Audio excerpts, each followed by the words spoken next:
Good morning, all. It is April 10th today, and we are at the end of Deuteronomy, beginning of Joshua.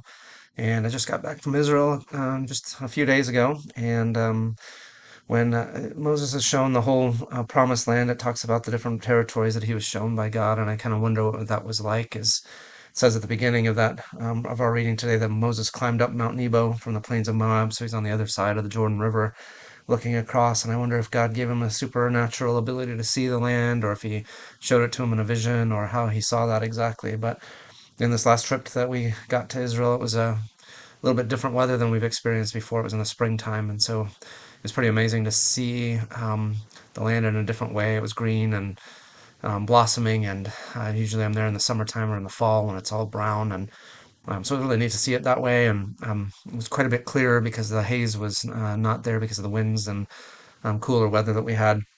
So it was really neat to be able to see, especially looking down from Ai. You could see all over the hill country. You could see down into the Jordan Rift Valley. You could see across to the Jordan River. And imagine what Moses must have been thinking when he saw that, and just the beauty of it, and just the sadness that he doesn't get to go into it as well. And I think about, I don't know, maybe there's a parallel too for people who spend their lives walking near Christianity, maybe going to church occasionally, but really never get a chance to experience the life that God gives. Maybe they glance it from afar, but they don't get to experience it for themselves. And then one of my favorite little passages is the beginning of Joshua in chapter 1, verse 16.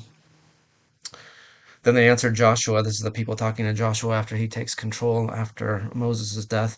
Then they answered Joshua, "Whatever you have commanded us, we will do, and wherever you send us, we will go. Just as we fully obeyed Moses, so we will obey you. Only may the Lord your God be with you as he was with Moses. Whoever rebels against your word and does not obey it, whatever you may command them, will be put to death. Only be strong and courageous." There's a lot in those words.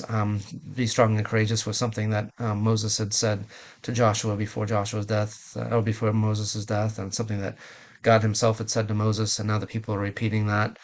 But they also say, "Whatever you have commanded us, we will do, and just as we fully obeyed Moses, so we will obey you." And when I think about that, I think it's a little bit humorous. I think that Joshua must have been thinking, but you didn't fully obey Moses, that you did a lot of complaining and whining and resisting, and even threatening to go back or have him killed. So I think that Joshua might be thinking, I hope you set the bar a little bit higher for my leadership than you did for Moses's.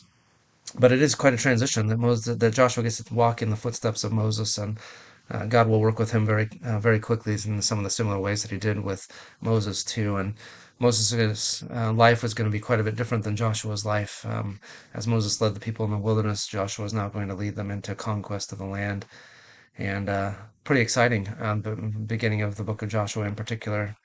So looking forward to spending some time in there in the next number of days. Hope you're doing well, and that's it for today.